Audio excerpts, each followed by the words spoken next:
আলোর কসম, অল কমারি চন্দ্রের কসম, অল কামারি ইদা তালাহা, অল্লাইলি রাতের কসম, দিবসের কসম।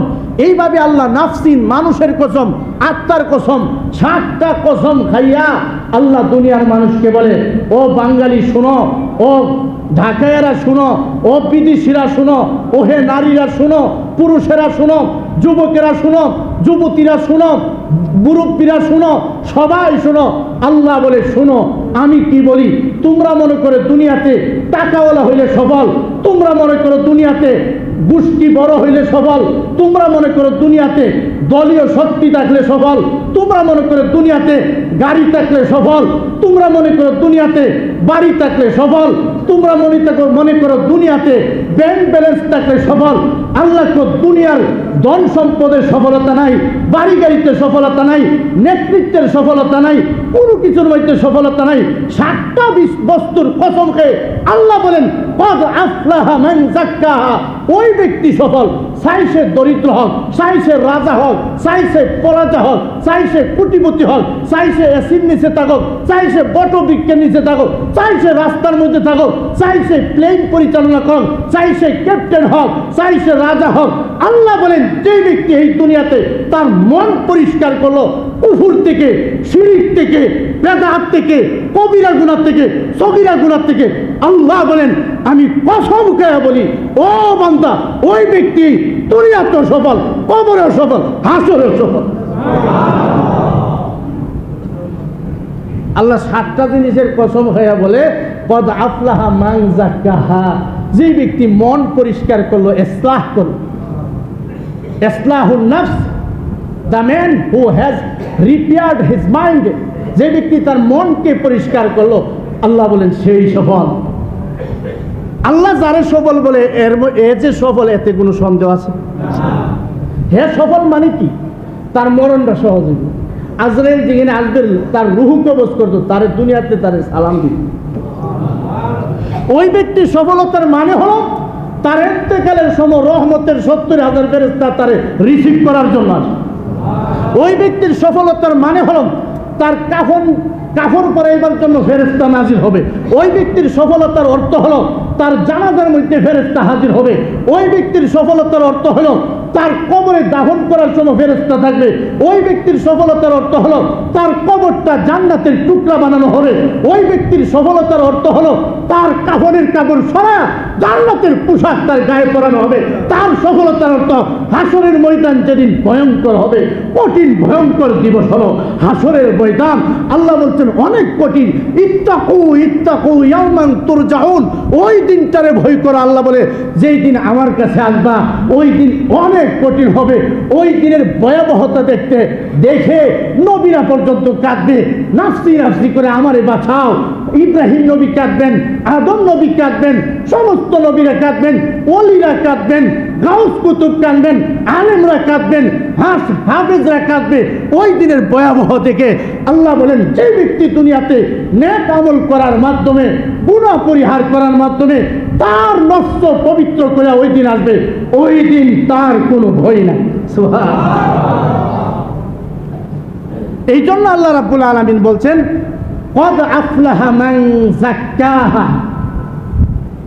7টা জিনিসের কসম খাইয়া, আল্লাহর কসম খাওয়ার দরকার নাই তার কথার এই শুদ্ধ বানানোর জন্য। আল্লাহর কথা যে বিশুদ্ধ এটা বোঝানোর জন্য আল্লাহ কসমের দরকার নাই। এরপরে আল্লাহ তাআলা উম্মত মানুষের উপরে দয়াশীল হয়ে আল্লাহ তাআলা বলেন কদ আফলাহা মান যাক্কাহা। যে ব্যক্তি তার আত্মশুদ্ধি করলো, ইসলাহ করলো, ওই ব্যক্তি সফল।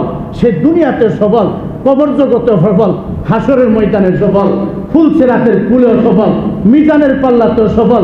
হিসাব নিকাশ সহজ হবে, তার চেহারার মধ্যে জান্নাতি লাইট ফিট করে দেওয়া হবে, তার মাথার মধ্যে হাসরের ময়দানে জান্নাতের মুকুট পরাইয়া দেওয়া হবে।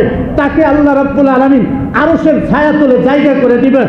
আল্লাহ তাআলা তারে ডাকবেন হাসরের ময়দানে হিসাব নেওয়ার জন্য না। আল্লাহ বলবো আসো, হিসাব নেওয়ার জন্য ডাকি নাই, তোমার হাতে জান্নাতের সনদ দেওয়ার জন্য ডাকলাম।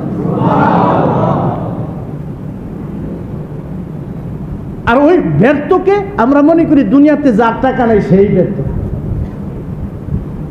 যার গাড়ি নাই সে ব্যর্থ, কোটিপতি হইতে পারলো না সে ব্যর্থ, খাওন পানা কষ্ট করে ব্যর্থ। আল্লাহ কো না, 7টা জিনিসের কসম খায় আল্লাহ এটাও বলছেন, ওয়াকাদ খাবা মান দাসাহা, যে ব্যক্তি তার আত্মাকে গুনার নাপাকি দ্বারা কলুষিত করেছে।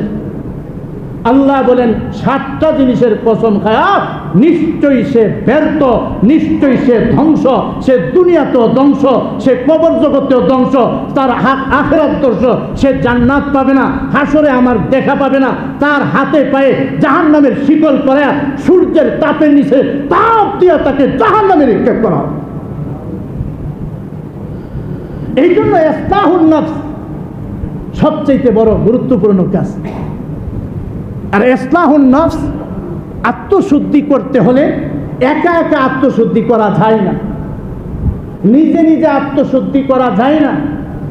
যে কোনো জিনিস শিখতে হলে অবশ্যই কোনো না কোনো টিচার, একজন শিক্ষকের শরণাপন্ন হইতে হয়। শিক্ষক ছাড়া কোনো কিছু হয় না। আল্লাহ রসুল শিক্ষক ছাড়া কোনো কিছু শিখেন নাই। আল্লাহ রসুলের শিক্ষক ছিলেন আল্লাহ, ঠিক না? সাহাবায়ে কেরামের শিক্ষক ছিলেন রাসূলুল্লাহ, তাবিঈনদের শিক্ষক ছিলেন সাহাবায়ে কেরাম, তাবিঈনদের শিক্ষক ছিলেন তাবিঈন, আইম্মায়ে মুজতাহিদিনের শিক্ষক ছিলেন সাহাবায়ে কেরাম, তাবিঈন। এইভাবে যুগে যুগে শিক্ষকের মাধ্যমে হয়েছে, একা একা কোনো কিছুই হয় নাই। ঠিক ইসলাম আত্মশুদ্ধি একা একা হবে না, ঘরে বসে থেকে হবে না, বাজারে বসে থেকে হবে না। আত্মশুদ্ধি করতে হলে যেখানে আত্মশুদ্ধি যার মাধ্যমে করতে হয় তার কাছে যাইতে হবে। কলার ব্যবসা শিখতে হইলে কলাওয়ালার কাছে থাকতে, ঠিক না? ঠিক। গাড়ির ব্যবসা আপনি যদি করতে চান হুট করে নাই গাড়ির ব্যবসা সফল হইতে পারবেন না। গাড়িওয়ালা যারা ব্যবসা করে এদের পিছনে খাটতে হইব।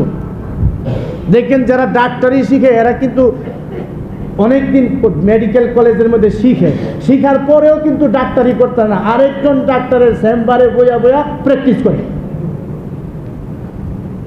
ডাক্তারি শিখতে গেলে ডাক্তারের কাছে যাইতে হইব, কলা ব্যবসা শিখতে হইলে কলা ব্যবসায়ীর কাছে যাইতে হইব, গাড়ি ব্যবসা শিখতে হইলে গাড়ি ব্যবসায়ীর কাছে যাইতে হইব, পান ব্যবসা শিখতে হইলে পান ব্যবসায়ীর কাছে যাইতে হইব, রড ব্যবসা শিখতে হইলে রড ব্যবসায়ীর কাছে যাইতে হইব, দুনিয়ার ব্যবসা শিখতে হইলে দুনিয়াওয়ালার কাছে যাইতে হইব, আখিরাতের ব্যবসা শিখতে হইলে হক্কানি উলামায়ে হযরতের কাছে যাইতে হইব।